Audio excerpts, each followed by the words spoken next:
ርእዩ እደውየ ወእገርየ እጆቼንና እግሮቼን እዩ። የሉቃስ ወንጌል ምዕራፍ 24 ቁጥር 39። እንደ እግዚአብሔር ፈቃድ ዛሬ ማለዳ ይህንን ኃይለ ቃል መነሻ አድርገን እግዚአብሔር ለሕይወታችን የሚናገረውን ድንቅ መልእክቱን እንሰማለን። የሚነገረው መልእክት ሕሊናችንን ሊጠግን ልባችንን ሊያሳርፍ ነው። እግዚአብሔር ሲናገር ላይሰራ አይናገርም። የእግዚአብሔር ቃል ወጥቶ በዝርውነት የሚቀር አይደለም። ቃሉ ይሰራል። ሰማይና ምድር ጸንተው የቆሙት በቃሉ ነው። ራሱ ባለቤቱ ቃል ተብሎ ተጠርቷል። ቃል ጸጋ ነው። ቃል ጉልበት ነው። ቃል መጠገኛ ነው። ቃል ፈውስ ነው። ከቃልህ የተነሳ ትጸድቃለህ፣ ከቃልህ የተነሳም ትኮነናለህ ተብሎ ተጽፏል። ቃል ጉልበት አለ። ተናግሮ የሚጠግን ተናግሮ የሚያሳርፍ እግዚአብሔር ብቻ ነው። እግዚአብሔር በቃሉ ይናገረን። አሜንም በኩራት ሆነ። እግዚአብሔር በቃሉ ይናገረን። ሰው ቢናገር ይሰብራል። በቃላቸው ያደቀቁን ብዙ ወገኖች ይኖራሉ፣ ዛሬ ድረስ የማንረሳላቸው። ሰው ቢናገር ይሰብራል። እግዚአብሔር ቢናገር ይደግፋል። ወገኖቼ ዛሬ በተነሳውበት ኃይለ ቃል እግዚአብሔር ሊነግረን የፈለገው ቃል አለ። ማለዳችሁን ሰውታችሁ ስትመጡ እንደ ነቢዩ ዳዊት በማለዳ አመሰግንህ ዘንድ በፊትህ ቆማለሁ እንዳለ ማለዳችሁን ለሥጋ ጉዳይ ሳትሰጡ ተግታችሁ የመጣችሁት እግዚአብሔር ሊናገራችሁ ቢወድ ነውና የሚናገር እግዚአብሔር ተናግሮ ዛሬ የሚጠግነው አንድ ይኖረዋል። በቃሉ ይጠግነን፣ በቃሉ ያሳርፈን። እስኪ ሁላችሁም ይህንን ኃይለ ቃል እንድትናገሩ ጠይቃችኋለሁ። እጆቼንና እግሮቼን እዩ በሉ።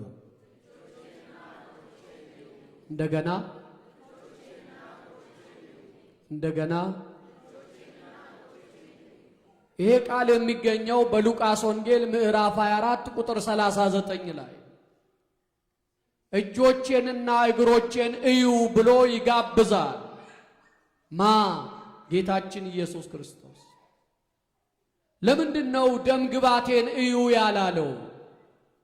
በደምግባት ከሆነ ጌታ መልከ መልካም ቆንጆ ነበር፣ ሊያዩት ይወጡ ነበር ይላል። መልኩን ለማየት ይወጡዋል። የ5 ገበያ ያህል ሕዝብ ኢየሱስን ይከተል እንደነበረ መጻሕፍት ተናግረዋል። ገሚሱ መልኩን ለማየት ነው። ገሚሱ የእጁን ተአምራት እያበረከተ ሲያበላ አይተዋልና ያበላናል ብለው የሚመጡ አሉ። ደምግባቴን እዩ አላለም። እጆቼንና እግሮቼን እዩ ይላቸዋል። ይሄንን ቃል የተናገረው በዕለተ ትንሣኤ ነው። ስለ ትንሣኤው ስንነጋገር መርሳት የሌለብን መሰረታዊ ቁም ነገሮች አሉ። ደጋግመን ከትንሣኤው ዕለት ጀምሮ ትንሣኤ የክርስቶስ መነሳት የእምነታችን መሰረት እንደሆነ ተናግረናል። ነጭ ለብሰን የቆምነው፣ ቅዳሴ ያለ ብለን ያስቀደስነው፣ ካህናት ነን ብለን የባረክነው፣ ዘማሪያን ነን ብለን ያሸበሸብነው፣ ማህሌታውያን ነን ብለን ጸናጽል መቋሚያ ከበሮ ይዘን በእግዚአብሔር ፊት ለክብሩ የዘመርነው ኢየሱስ ክርስቶስ ከሞት ስለተነሳ ነው። እሱ ባይነሳ ኖሮ እንዲህ አይነቱ ስብስብ ነጭ መልበስ አይኖርም ነበር። አምላካችሁ ሞቶ ተቀብሮ በመቃብር ቀርቷል ብለው ሌሎች ይጓደዱብን ይቀልዱብን ነበረ። የዓለምን ቀልድ የቀልደኞችን ሹፈት አፍ ያዘጋ የክርስቶስ ትንሣኤ ነጭ ለብሰን በቤቱ እንድንሆን አድርጎናል። አዎ እውነት ኢየሱስ ክርስቶስ ከሞት ተነስቷል። እኛም ከብረናል፣ ነጭ ለብሰናል፣ እንዘምርለታለን፣ እናወድሰዋለን። እልል እያልን እያጨበጨብን በፊቱ እንቆማለን። የሞትን ሰንሰለት በጣጥሷል፣ ኢየሱስ ተነስቷል። ወገኖቼ ስለ ትንሣኤው ስናስብ መርሳት የሌለብን ቁም ነገሮች አሉ። ወደ ዛሬው ቃል ለመምጣት ወደ ኋላ መለስ ብዬ 3 ነገር ላስታውሳችሁ። የክርስቶስ ኢየሱስ ትንሣኤ የማርያም መግደላዊትን ልቅሶ ወደ ፈንጠዝያ የቀየረ ነው። ለሚያለቅሱ ሰዎች ወደ ደስታ ባህር የሚገቡበት መንገድ የኢየሱስ ትንሣኤ። ማርያም መግደላዊት በመቃብሩ ዙሪያ ታለቅስ እንደነበረ ከዕለተ ትንሣኤ ጀምሮ በንባብ አድምጠናል። የምናውቀውም ታሪክ ነው። ማርያም እያለቀሰች ከመቃብሩ ደጃፍ ቆማ ነበረ ይላል። እቺ ሴት የትጉሃን ምሳሌ ናት። እቺ ሴት ውለታን የማይበሉ ሰዎች ምሳሌ ናት። ይቺ ሴት የተደረገላትን የሚዘነጋ ሕሊና የሌላት ትጉ ሴት ናት። ወገኖቼ ውለታውን የረሳን ስንታለን። ዛሬ ይነግረናል፣ እጅና እግሬን እዩ ብሎ እንመጣበታለን። ውለታውን አልረሳችም፣ ታለቅሳለች። መቃብሩ ዙሪያ ቆማ መድኃኒታችን አነጋገራት። ማርያም አላት። ረቡኒ አለችው። ሄዳ በደስታ እግሮቹ ላይ ልትጠመጠም ስትል አትንኪኝ አላት። አሁን አንድ ታላቅ ዜና ነግርሻለሁ። ሂጂና ለወንድሞቼ መነሳቴን ንገሪያቸው፣ ይልቁንም ለስምዖን ጴጥሮስ ወደ ገሊላ ይቀድማችኋል ብሏል ብለሽ ንገሪ አላት። ማልቀሷን ትታ እየፈነጠዘች ሄደች። አያችሁ፣ የክርስቶስ ትንሣኤ በደስታ እየተፍነከነክን በፈንጠዝያ የምናወራው ዜና ነው። አንዳንድ ጊዜ በጣም አስደሳች ዜና ስትሰሙ ደውላችሁ እስክታወሩ ድረስ ይጨንቃችኋል አይደል? ለተራው ወሬ ነው የሚገርመው፣ ተኖ ለሚያልቀው። ዛሬ ደስታ ነው፣ ነገ ሐዘን ለሚሆነው። የክርስቶስን ትንሣኤ ለመነጋገር ግን እንዲህ አይነቱ ደስታ ርቆናል። እየፈነጠዘች ሄደች። የኢየሱስ ትንሣኤ የማርያምን ልቅሶ ወደ ፈንጠዝያ የቀየረ ነው። ሁለተኛ፣ የኢየሱስ ክርስቶስ ትንሣኤ የቅዱስ ጴጥሮስን ፍርሃት ወደ ድፍረት የቀየረ ነው። ቅድም ቅዳሴው ላይ ማቴዎስ 27 ተነቦ ነበር። ከዛሬው ንባብ ጋር ጉዳዩን ለማዛመድ አመጣሁት እንጂ ዛሬ ማንሳት የነበረብን ጉዳይ ይሄ ነው። ማቴዎስ 27 ላይ ግን ጴጥሮስ ጌታን ሊሰቅሉ ከሚጎትቱ ጋር አብሮ ሰዓቱ ሌሊት ነበረና እሳት ሊሞቅ ተቀመጠ ይላል። ምን ብሎት ነበር ኢየሱስን? ጌታ ሆይ ሁሉ ቢክድህ እኔ አልክድህም ብሎ ነበር። ከሰቃዮቹ ጋር እሳት ይሞቅ ጀመር።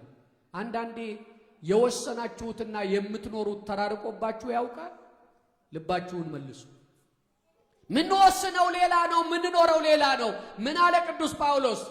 የምወደውን ያንኑ አላደርገውምና ለዚህ ለሞት ከተሰጠ ሰውነት ማን ያድነኛል አለ።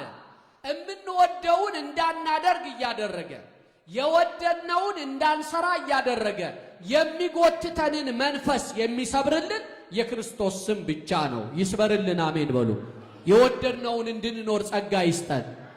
አሁን መቁረብ እየፈለጋችሁ ያልቆረባችሁ የምትወዱት መቁረብ ነው፣ ግን እያደረጋችሁት አይደለም። ለምን? ተይዛችኋል። ስለዚህ ምን ያስፈልጋል? ይሄንን የያዘንን መንፈስ የሚሰብር ኃይል ያስፈልጋል። ያ ኃይል ማን ነው? እግዚአብሔር ነው። መልሱልኝ። ያ ኃይል ማን ነው? እግዚአብሔር። ቅዱስ ጴጥሮስ የተናገረው ሌላ የሚኖረው ሌላ ሆነ። እሳት ከሚሞቁት ከሰቃሊያን ጋር አብሮ እሳት ይሞቃል። አንዲት ገረድ መጣች ይላል። ገረድ የሚለውን ቅጽል መጽሐፍ ያስገባ ወዶ እንዳይመስላችሁ፣ የመጨረሻ ታናሽቱ ማለት ነው። ወገኖቼ አንዳንድ ጊዜ ይጎዳኛል በምንለው ሰው ማስፈራሪያ ምክንያት ብንክድ የሚገርም አይደለም። ለስጋው ፈርቶ ይባላል። ምንም ልታደርገው የማትችል አንዲት ገረድ መጣ። አንተ እኮ ከኢየሱስ ጋር ነበርክ ስትለው ሰውየውን አላውቀውም አለ። አንዳንድ ጊዜ በመከራ ቀን ስማችንን እንኳን ለመጥራት የሚጠየፉ ሰዎች የሉ? የመከራ ቀን እኮ አቆላምጦ የሚጠራን ሰው የለም። አረ ተውት፣ እንደው የመከራው ቀን መቼም ትንሽም አስመስሎ ሊጠራ ይችላል። ስጋና ነፍሳችን ተለያይቶ የሞትን ዕለት ግን በስማችን አቆላምጦ የሚጠራን ሰው የለም። ያበቃል። ነፍስ ከወጣች በኋላ ሁሉም ስሙ አንድ ነው። ማን ነው? አረ በእግዚአብሔር መልሱልኝ። ምን ጉድ ነው ደግሞ ዛሬ? አኩርፋችሁ ነው የመጣችሁት? ማታ የተበሳጨ አለ? እስቲ እጆቻ ሁለት እጃችሁን አንሱ እስቲ ከፍ አድርጉ። አይናችሁ አለ ግን ስትናገሩ እንደማኩረፍ እስቲ በሉ ከአሹ እጅ በቀር ሁሉም እጅ ይሰራል። እስቲ ሁላችሁም በደንብ አድርጋችሁ አመስግኑ፣ አጨብጭቡበት እስቲ። አሹ እልልታ ነው የምታዋጣው ግን አላለችም። እስቲ እንደገና ለእግዚአብሔር ክብር እልል በሉ፣ አሸብሽቡ። ነፍሳችን ከስጋችን ስትለይ የዚያኑ ሰዓት ስማችን ይቀየራል። አሁን ምንኮራበት ማንነታችን፣ አሁን ምንኮራበት ዘራችን፣ ቀበሌያችን፣ አፈራይንካኝ ባይነታችን ይቀርና ሁሉም በአንድ የጋራ ስም ይጠራናል። ማን ብሎ? የሚገርም እኮ በዚያች ቅጽበት ስማችን ተረስቶ ያቆላመጡ ሊረሱን እኛ ወደ እግዚአብሔር መቅረብ ተስኖን በድንግዝግዝ ውስጥ እንመላለሳለን። እንዴት ያሳዝናል! እዚያ ሬሳ ብለው ሲተውን እዚህ ግን መጎናጸፊያ አልብሳት አስተኛናለች። እቺ ቦታ እኮ ታሪካዊ ናት። ብዙ ትምህርት አላት። አያችሁ፣ እዚያ ሬሳ ብለው ሲረሱን እርሷ በመጎናጸፊያ አክብራ መዓዛ ዕጣኑን እያሸተተች ትቀበለናለች። ወገኖቼ ተዘርግቶ መገኘት ካልቀረ ቆሞ መቀበል አይሻልም? ጴጥሮስ ሰውየውን አላውቀውም አለ። የመከራ ቀን ስማችንን እንኳን ለመጥራት የሚጸየፉ ሰዎች አሉ። ክፉ ቀን አይምጣባችሁ ወገኖቼ። ክፉ ቀን ሲመጣ የሚክዱን አሉ። ጴጥሮስ ካደ። ጴጥሮስን ያስካደው ፍርሃት ነው። የጴጥሮስ ፍርሃት ኢየሱስ ከተነሳ በኋላ ተቀየረ። አንዲት ገረድ መታ አንተ ከኢየሱስ ጋር ነበርክ ስትለው አላውቀውም ብሎ የካደው ጴጥሮስ 3000 ሰው ፊት ቆሞ የሰቀላችሁት፣ የገደላችሁት፣ ግፍ የሰራችሁበት፣ መቃብር የወረደው፣ ከሞት የተነሳው ኢየሱስ ክርስቶስ አምላክ ነው፣ ንጉሥ ነው፣ ጌታ ነው ብሎ መሰከረ። የሚገርም እኮ ነው እናንተ። ትንሣኤው የጴጥሮስን ፍርሃት ወደ ድፍረት የቀየረ ነው። ሶስተኛ፣ ትንሣኤው የቅዱስ ቶማስን ጥርጣሬ ወደ እምነት የቀየረ ነው። ቶማስ አልነበረም ጌታችን በተዘጋ ቤት ሲገለጥ። አንዳንድ ጊዜ የተአምራት ቀን የሚያጠፋን ሰዎች አሉ ወገኖቼ። ሁሌ እዚህ መገኘት ትርፍ አለው። አሁን ዛሬ በተለያየ ምክንያት የቀሩ ይኖራሉ ቤታቸው ሆነው። በየትኛውም አጋጣሚ እንደው ሙሉ በሙሉ ለመራመድ እግር ከወርች የሚያስር በሽታ ካልገጠማችሁ በቀር በሰንበት ከቤቱ አትለዩ። እኛ ደስ እንዲለን አይደለም፣ ቁጥራችሁ ሞልቶ አቤት ሕዝብ ነበረ እንድንል አይደለም ወገኖቼ። ዕለት ዕለት እዚህ መትጋት የትኛውም ተአምርና ጸጋ እንዳያመልጠን ይረዳል። ከዚህ አንድ ቀን የጎደልን ዕለት ግን ተአምራት ሲሰራ እኛ የማንገኝበት ሊሆን ይችላል። ትጉ። እዚህ የተጋ ነው የሚቀበለው። ቶማስ በመጀመሪያው መገለጥ በተዘጋው ቤት ገብቶ ሰላም ለእናንተ ይሁን ብሎ ጌታችን ሰላሙን ሲሰጣቸው ቶማስ አልነበረም። የት እንደሄደ መጽሐፉ የተናገረው የለም። መተርጉማንም በዚህ ላይ የሰጡትን ሀተታ አላነበብኩም እኔ ግን የለም፣ አለመኖሩም ብቻ ተናግሯል መጽሐፍ። ቶማስ የለምና ጌታ እኮ ከሞት ተነሳ መጥቶ ሰላም ለእናንተ ይሁን አለን ሲሉት ቶማስ የለም፣ ችንካር የበሳው እጅና እግሩን ጦር የወጋው ጎኑን አይቼ ዳስሼ ነው እንጂ በፍጹም የምትሉት ነገር አይታመንም፣ እንዴት ይሆናል አላቸው። አልተማረም እንዳንል ተምሯል። አንዳንዶቻችን እኮ እንዲህ ነን። እየተማረን ሰነፍን በሙቀጫ ብትወቅጠው አይገባውም አለ ሶሎሞን። አሁን የትምህርት እጥረት አለብን። ንስሐ ገብቶ ለመቆረብ የትምህርት እጥረት አለ። ወደ እግዚአብሔር ለመመለስ የትምህርት እጥረት አለ። የእግዚአብሔርን ቃል መስማት ስላልቻልኩ ነው የምንልበት አቤቱታ አለ። በነገራችን ላይ ሳንወድ በግድ ነው የምንሰበከው። አሁን እዚህ ተናጋሪም ባይኖር በየእጆቻችን ያሉት መረጃዎች ሁሉ የሚያመጡት ወንጌልን ነው። ከፈለግነው ሞልቷል ስብከቱ። ካልነካው ኋላ ምንም አለ እነሳለሁ የሚለውን ትምህርት ሰምቷል።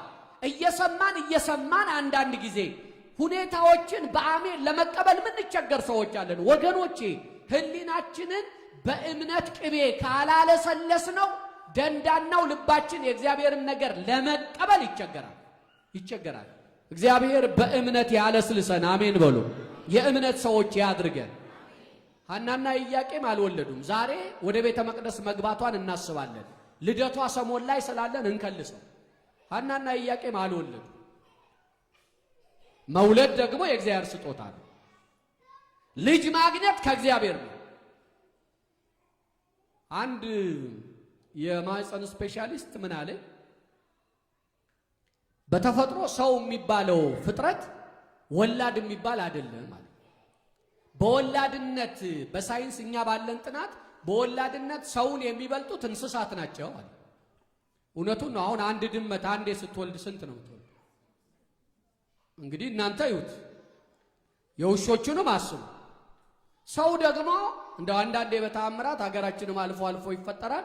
አንድ ጊዜ አራቱን ይሰጣል። አቤት እግዚአብሔር እኮ ጀባ ሲልም ችግር የለበትም። ሲሰጥ ይሰጣል። አራቱን አምጣ ብላችሁ በኋላ ለመሸከም ትቸገሩ ይሆናል እንጂ አራት ያደርገዋል። ሲሰጥም ይችላል። ቆይ ደግሞ ሌላ ስራ አለ ብሎ ለስራ መለየት ይችላል። ወገኖች እግዚአብሔር ለስራ ሲለየን እኮ ነው። ታዲያ ሐናና ኢያቄም ልጅ የማግኘት ህልማቸው እውን የሆነው እግዚአብሔርን በመጠበቅ ብቻ ነው። እግዚአብሔርን ጠበቁት በእምነት። ወገኖቼ የትኛውንም ጸጋ የምንቀበለው በእምነት ነው። ያመነ ሰው የተሰጠውን ለመቀበል ይጥራል እንጂ ለምን አልሰጠኸኝም ብሎ አይከራከርም። ወገኖቼ ለምን አልሰጠኸኝም ብላችሁ ሙግት አትግጠሙ። ያልሰጠበት የራሱ መልስ አለው፣ ሲሰጥም የራሱ ዳኝነት አለው። በእምነት በመጠበቃቸው አገኙ። ቶማስ ነክቼ አረጋግጬ ነው እንጂ አለ። ጉባኤው ውሏል፣ አዳምጧል፣ አምኖ ለመቀበል ተቸገረ። ጌታችን ደግሞ ለጠየቁ ሁሉ መልስ ነው። ቶማስ የፈለገው መንካት ነው። ሌሎቹ ንኩኝ አላላቸውም። ልብ በሉ፣ አላሉም፣ አልጠየቁ። ቶማስ ችንካር የበሳቸው እጅ እግሮቹን ጦር የወጋው ጎኑን ስላለ ጌታችን ተገለጸና በልና ቶማስ ችንካር የበሳው እጅ እግሬን ጦር የነደለው ጎኔ ንካ አለ። ሄዶ ነካ። እግዚአብሔር ካልፈቀደልን በቀር ወገኖቼ እግዚአብሔርን መዳሰስ እንዴት ከባድ ነው። አሁን በመንበሩ አባቶቻችን ሲዳስሱት ነበር፣ እናንተም እየዳሰሳችሁት። ይሄ የምትረገጡት ምንጣፍ በእናንተ ዋጋ ስለመጣ ተራ ጨርቅ እንዳይመስላችሁ። እዚህ ከመጣ በኋላ ጉዳዩ አብቅቷል። እኔ ይቅርታ አድርጉልኝና ስርዓተ ቤተ ክርስቲያንን መረር አድርገን ከተናገር እንደውም ነው አከረሩብን ትላላችሁ እንጂ ቤተ እግዚአብሔር ውስጥ ሆኖ ዋዛ ፈዛዛ ሰላምታና ጩኸት አልተፈቀደም። ሰላም የምንባባለው አንድ ጊዜ ብቻ ነው። ጸልዩ በእንተ ሰላም ሲል ዲያቆኑ በአራቱም አቅጣጫ እጅ እንነሳሳለን። ሴቶቹ ከሴቶቹ ጋር፣ ወንዶቹ ከወንዶቹ ጋር፣ ካህናቱ ከካህናቱ ጋር አለቀ። ከዚያ ውጪ ሰላምታ ከቤተ እግዚአብሔር ስትወጡ ነው። እዚህ ወግ የለም፣ መተረማመስ የለም። በእናንተ ዋጋ ስለተገዛ እንዳያንስባችሁ እንጂ እዚህ ቦታ ላይ ስትወድቁ እግዚአብሔር እጅ ላይ ነው የምትንበረከኩት፣ ተራ ቦታ አይደለም። ቤተ ክርስቲያን የእግዚአብሔር እጁ ናት። እጅና እግሮቼን እዩ ነው መጣበታል። እዚህ ክብልል ስትሉ ተራ ምንጣፍ ላይ አይደለም ያላችሁት። እንተ ደም ይውዛን ታስታውሱ የለ ዘፈረ ልብሱን የቀሚሱን ጫፍ ብነካ እድናለሁ ብላ ያመነች። ወገኖቼ ሰው ባመነው ልክ ያገኛል። ቶማስ መንካት እፈልጋለሁ አለ። ንካኝ አለው።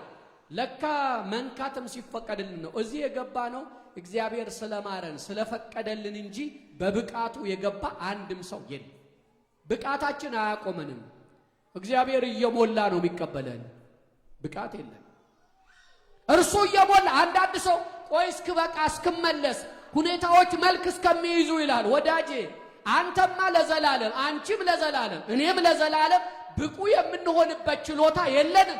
እግዚአብሔር ያብቃቃው ብሎ መምጣት ነው የተሻለ። አንተ ሙላልኝ ብሎ መምጣት ነው የተሻለ። ቶማስ ናንካ ተባለ። ሲነካ እሳት ውስጥ እንደገባ ጅማት እጆቹ ተኮማተሩ ይላል። ተቃጠለ። ምን አለ? ወዲያው የተናገረውን ቃል ልብ በሉ። በፍጥነት ነው የተናገረው። ጌታዬ አምላኬ። እስኪ በሉ ጌታዬ አምላኬ በሉ። አይዟችሁ ጥሩት። ጌታዬ አምላኬ በሉ።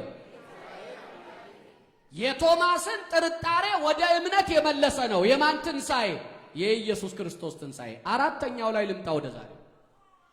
የኢየሱስ ክርስቶስ ትንሣኤ ኢየሩሳሌምን ጥለው ለኮበለሉት ወደ ኢየሩሳሌም የመለሰ።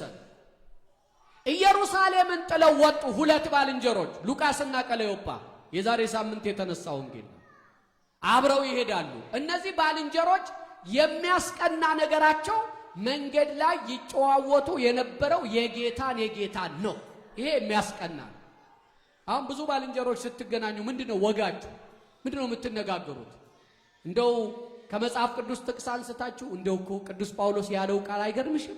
ቅዳሴ ላይ ዲያቆኑ ያነበበው ቆላስይስ 3:1 ላይ አሁን ዛሬ የተነበበው ከክርስቶስ ጋር ከተነሳችሁ በላይ ያለውን እሹ ይላል። አይገርምም ይሄ ቃል? ዳዊት የተናገረውን ዲያቆኑ የሰበከው ምስባክ አንሰ ሰከብኩ ወኖምኩ ወተንሳይኩ እስመ እግዚአብሔር አንሳአኒ፣ እኔ ተኛው አንቀላፋው እግዚአብሔር ደግፎኛልና ነቃው ይላል መዝሙር 3:1 ላይ።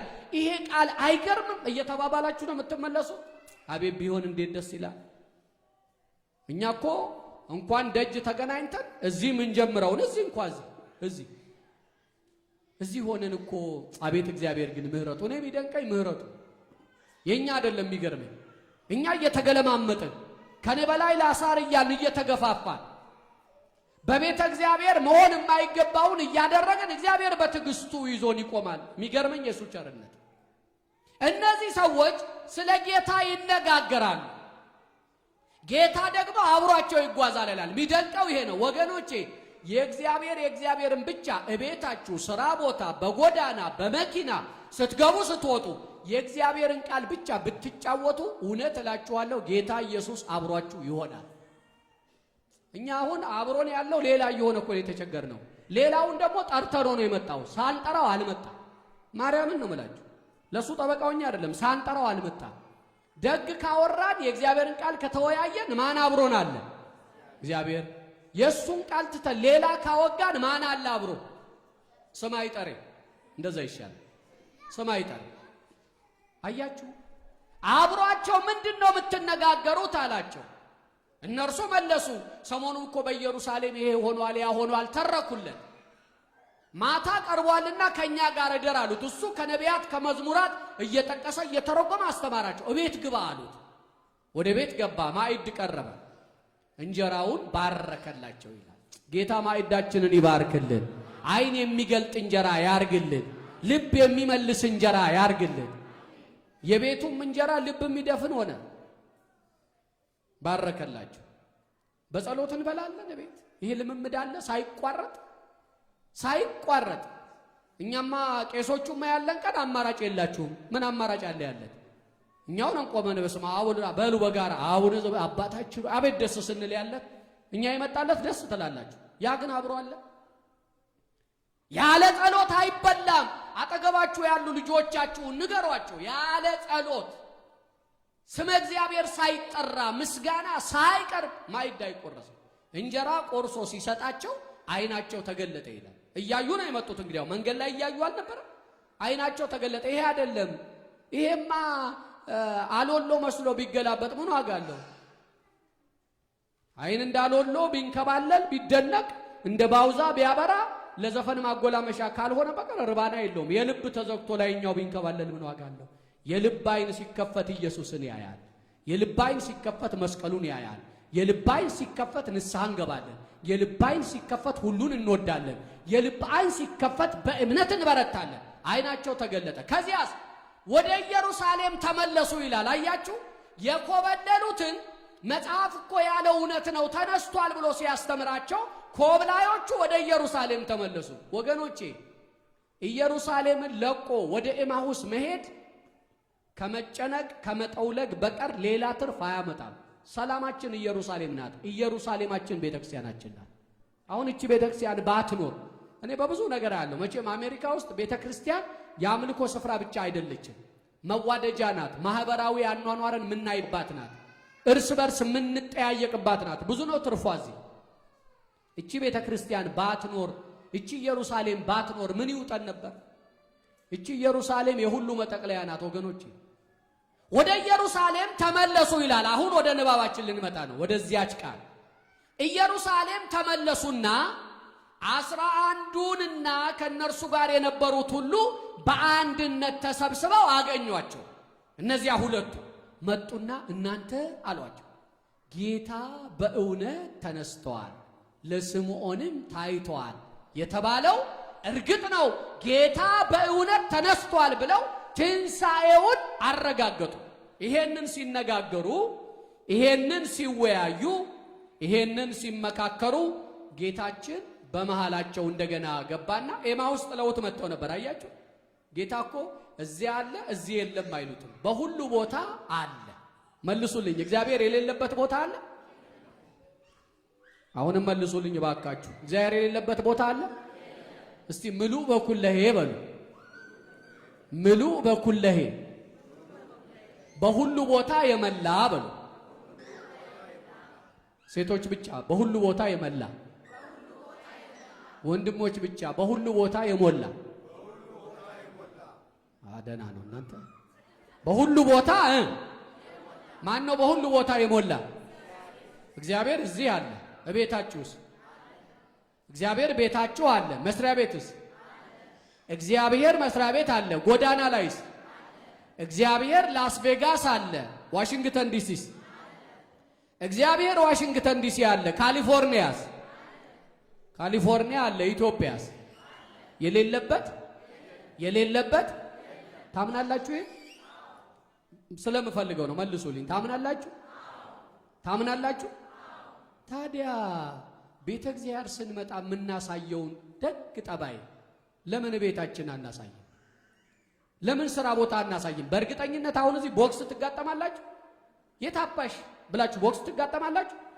እንግዲህ የጉድ ሀገርን የአሜሪካ ይሆናል ብዬ አላስብም፣ በመሰረቱ ህግም ስላለ። ግን ቤተ እግዚአብሔርን መጥተው እኮ ቦክስ የሚጋጠሙ አሉ ደፋሮች። እኛ ሀገር አለ አይቻልም ቦክስ። እዚህም ለምን እንዲህ አልሆንኩም? ለምን እንዲህ አልሆንኩም? የሰፈሩን አንከባለው አምጥተው አይጣል ነው። ልብ በሉ። እዚህ የምናሳየውን ትትና እዚህ አረማመዳችንም ልክ አለው። እንደው እንጣጥ የለም አይደል? እንደ መስሪያ ቤቱ ዝግ ብለን ተረጋግተን። ታዲያ ይሄ ጸባይ ምን ነው ቤታችን የለም? ሶቅራጥስ ሚስቱ በጣም ታበሳጨው ነበር አሉ። ነገረኛ ናት እና እንደው አንድ ቀን እንደ መብረቅ ጮኸችበት። ጆሮ የሚበጥስ ከባድ ቃል እየተናገረች ጆሮው ነቅላ ልጥል ሆነ። ሶቅራጥስ ዝም ነው የሚለው፣ ዝም ብሎ ይሰማል። ዝም። አሁን እሱ ቢመልስ ቤቱም ቤት አይሆን አይደል? ዝም። አንዳንድ ጊዜ እቤታችሁ አንዱ ሲነድ እባካችሁ ዝም በሉ። ኑሮ በብልሃት በጥበብ ነው የሚሸነፈው። ሁለት ሰው አንድ ላይ ጮሆ እንዴት ይሆናል? እና እንደ መብረቅ ስትጮህበት ዝም አለ። ጆሮ የሚበጥስ ቃል ትናገረዋለች። ዝም ሲላት አሁንም መበሳጨቷ ስላየለ ባልዲ ሙሉ ውሃ አምጥታ እላዩ ላይ ደፋችበት። ምን ብሎ ተናገረ ያን ጊዜ? አዎ መብረቅ ከበረቀ በኋላ ዝናብ መዝነብ ልማዱ ነው አላለ። አሁን በቀላል ቃል ልትል የፈለገችው የእሷን ስሜት ሊነካ በአጭር ቃል ነግሯታል። አያችሁ ወገኖቼ፣ እግዚአብሔር በሁሉ ቦታ አለ ካልን ለምን በቤታችን እንበድላለን? ባልን ለምን እናሳዝናለን? ሚስት ለምን ታዝናለች? ልጆች ለምን ይቀየማሉ? ለምን ከጎረቤት እንባላለን? ለምን ስራ ቦታ እንነወራለን? ለምን በአደባባይ እንገለማመጣለን? ይሄ ተከትሎ ሊኖር ይገባል። እግዚአብሔር አጠገቤ ያለ ሰው እግዚአብሔር አብሮኝ አለ ካለ ኃጢአት እንደማይሰራ ታውቃላችሁ። በየትኛውም እርምጃ እግዚአብሔር እኮ አለ ያየኛል ካለ ልመለስ። ኤማውስ ትተውት የመጡት ጌታ መሃላቸው መጣና ሰላም ለእናንተ ይሁን አላቸው። ሰላሙን ይስጠን ጌታ፣ ሰላሙን ያድለን ጌታ።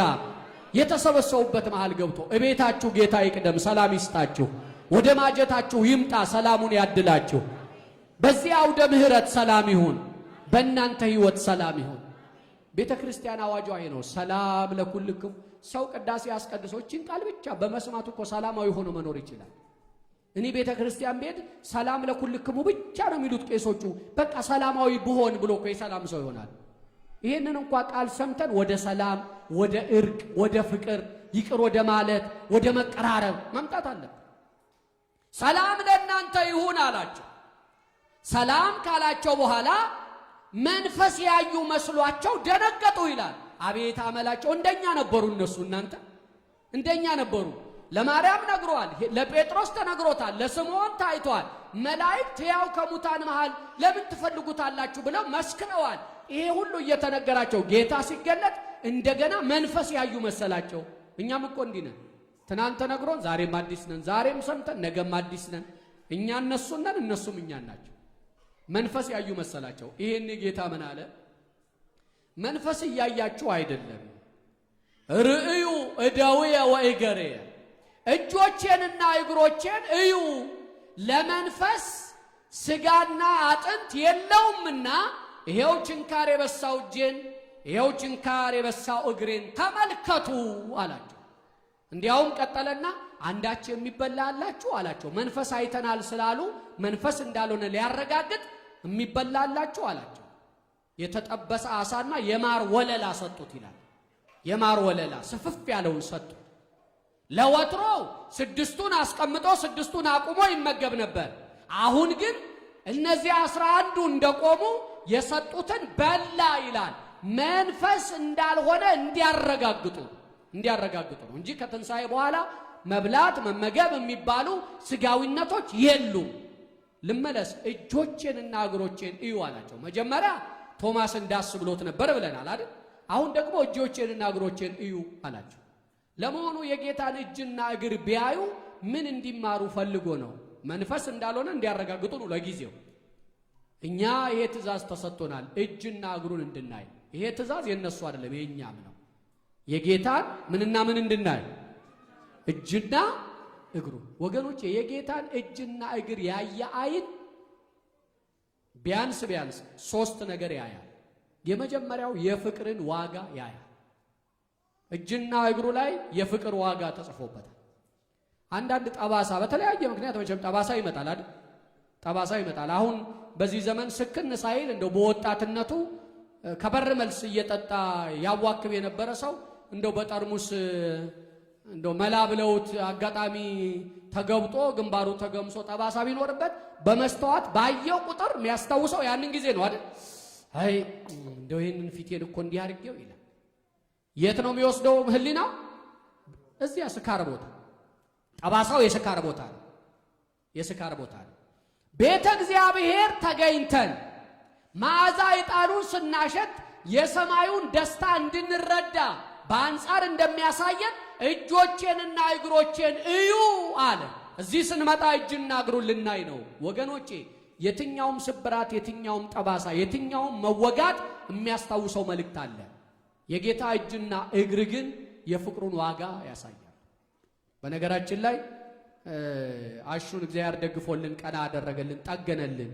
እንደገና አበባ ያረጋታል፣ ይጠግናታል። የምታመልከው ዛሬም ተግታ በቤቷ አለች። ወጣ ስትል እዚህ ደጃፍ ነው እህታችን የወደቀችው። አሁን እሷ እጅ ላይ ቤተ እግዚአብሔር ወድቄ የተነሳውበት ማህተም ነው የምትለው። የክርስቶስ ልጅ ናታ። ይሄን እውነት ታውቃለች። የእርሷ እጅ ስራ ቦታ ቢሰበር ኖሮ ሌላ ነው ርዕሱ። በእግዚአብሔር ቤት የታተመ የፍቅር ማህተም ነው የሷ። ወገኖቼ የእግዚአብሔር ቤት እኮ ይወዷታል እንጂ ወደ ኋላ አይሉላትም። ቅድም እንዳልኳችሁ ነው። አሁን እቺ ቤት የምትወደድናት ይበልጥ የምንወዳት ነው።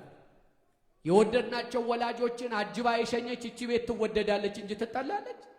ሸልማ የሸኘች እቺ ቤት ይንበረከኩባታል፣ ይወዷታል፣ ያሽሞነሙናታል እንጂ ሌላ ያደርጓታል? አያችሁ፣ እጆቼንና እግሮቼን እዩ አላቸው። እጅና እግሩን ስናይ የፍቅር ምልክት ነውና ፍቅሩን እናያለን። የጌታ እጅና እግር እኮ በችንካር የተበሳው አንጥረኛ በብልሃት ባልሰራው ሚስማር የተበሳው ስላንተ፣ ስለኔ፣ ስላንቺ፣ ስለሁላችን። ለምን ተወጋሱ? ለምን ደማሱ? በጭካኔ ልብ በሉ። ሚስማር ሲያስገቡበት ማደንዘዣ ማስታገሻ ሰጥተውት አይደለም። ብዙ ቢላዎች ያስተናገደ ሰው አለ እዚህ ውስጥ። በሐኪሞቹ እጅ የተጠገነ እግዚአብሔር ይጠግናቸው። ነገር ግን እነርሱ ሰውነታችንን ሲቀዱ እንዳይሰማን አድርገው ነው የቀደዱ። ጌታ እኮ ህመሙ እንዳይሰማው ያደረጉበት ምንም ብልሃት የላቸው። እጅና እግሩን ቸነከሩት። እጆቼንና እግሮቼን እዩ አለ። የፍቅሬን ዋጋ እዩ ሲል ነው። እጅና እግሩ ሲቸነከር ደምቷል። ሁለተኛው የስጦታዬን ዋጋ እዩ ሲለን፣ ጌታ የሰጠን ስጦታ ደሙ ነው። ደሙ ነው ወገኖቼ። እኛ የተገዛ ነው በደሙ ነው። ደም አፍስሶልናል። በደም ነው የገዛን። ደም ነው የሰጠን። ደም ደግሞ ህይወት ነው አይደል? ደም ህይወት ነው። ደም የሌለው ሰው መኖር ይችላል? ደሙ አንሷል ተብለን እኮ ከሰው ደም ተበድረው ይሰጡናል። ደም ህይወት ነው። ስጦታዬን እዩ ማለቱ ነው። ሲቸነከር ደምቷል። ስጦታዬን እዩ ሲል ነው። ወገኖቼ እጆቼንና እግሮቼን እዩ አለ። በረከቴን እዩ ሲል ነው። ወገኖቼ እግዚአብሔር በእጁ ስንት በረከት ሰጠ። እግዚአብሔር በኪደተ እግሩ በሞገስ ወደ ሕይወታችን ገብቶ ስንት ጊዜ ባረከ። ምን ተማርን? ምን ተማራችሁ ዛሬ? እግዚአብሔር ምን ነገረን በዚህ ማለዳ? እጆቼንና እግሮቼን እዩ ይለናል። እግዚአብሔር አይን ይስጠን። አሜን በሉ። እጅና እግሩን የምናይበት አይን ይስጠን። እጅና እግሩን የምናይበት አይን ይስጠን። እጅና እግሩን የምናይበት አይን ይስጠን። እጅና እግሩን ስናይ ፍቅሩን እናያለን። እጅና እግሩን ስናይ ስጦታውን እናያለን። እጅና እግሩን ስናይ በረከቱን እናያለን ብያችሁ ነበር። ወገኖቼ እባካችሁ ሰው ጠላኝ ብላችሁ አትዘኑ። ወዳጅ ከዳኝ ብቸኛ ሆንኩ ብላችሁ አትተክዙ። ከእንግዲህ እኔ ምን ተስፋ አለኝ ብላችሁ ግራ አትጋቡ። እናንተንም እኔንም ያለ ልዩነት የወደደ ማንነታችንን እያወቀ ያልተጠየፈን እጅና እግሬን ይዩ ያለ ስላንቺ ስለኔ ስላንተ ስለኛ የተቸነከረ ጌታ በመስቀሉ ላይ አለ። ይሄ ጌታ ይፈልጋችኋል። ይሄ ጌታ ይወዳችኋል። ይሄ ጌታ ያከብራችኋል። ይሄ ንጉሥ ልጆቼ ይላችኋል። ከዚህ በላይ የሚያኮራ ምን አለ? ከዚህ በላይ ደስ የሚል ዜና ምን አለ? በተለያየ ምክንያት ሰው የጠላችሁ፣ በነገራችን ላይ የልጆች እናት ብትሆን የወደደች ሚስት ትጠላለች። የወደደ ባል ይጠላል። ትናንት አቆላምጦ የጠራ ባል ዛሬ ላይኖር ይችላል። በረከት ሆነው የተሰጡ ልጆችም ሊከዱ ይችላል። በየትኛውም ሁኔታ ውስጥ የማይከዳ ጌታ እጅና እግሬን እዩ ያለ ንጉሥ ግን ዛሬም በዙፋኑ አለ። አባዬ ይወድሃል። እማዬ ትወደጃለሽ። እህት ወንድሞቼ የሚወደን አለ። ፍቅሩን ተመልከቱ አለን። ይሄ ብቻ አይደለም፣ ስጦታውን ተመልከቱ። ደሙን የሰጠን ሕይወቱን የሰጠን በሌላ ይጠረጠራል? እባካችሁ አትጠርጥሩት። ብዙዎቻችን እኮ እየጠረጠር ነው። እንደው እግዚአብሔር ጉድህና ያለዋ እያልን እኮ ምንጸልይ ሰዎች ነን። ኧረ እሱ ጉድ የለበትም። ሕይወቱን የሰጠ ሌላውን ለመስጠት የሚከለክለው የለም። ከኔ ጋር ሁኑ ባካችሁ። አይናችሁን አታንከራቱ። ከሆነ ልጆቹን አትላኩ። እኔ አንዳንዴ ተግሳጽ እንዳይሆን ትምህርቱ ላይ የምቀባጥረው ነገር ላይቭ ስላለ እንደው ወቀሳው ደስ ስለማይለኝ ልጆቻችሁን ያዙ። እኛም መድረክ ላይ ያለነው ህሊና የሚሰርቅ ነገር አናድርግ። እናንተም አይናችሁ አይንከራተት። ከቃሉ ጋር ሁኑ። ቃሉ ነው እረፍት። ወገኖቼ ልብ በሉ። ደሙን የሰጠን እንዴት በሌላ ይጠረጠራል? ሕይወቱን የሰጠን ሰው ሌላውን ነገር እንዴት ይነሳናል? አትጠርጥሩት። አምላካችን አይጠረጠርም። የኔ እኮ አይፈታም፣ የኔ እኮ የከበደ ነው፣ የኔ እኮ ከአይምሮ በላይ ነው፣ የኔ እኮ አስጨናቂ ነው አትበሉ።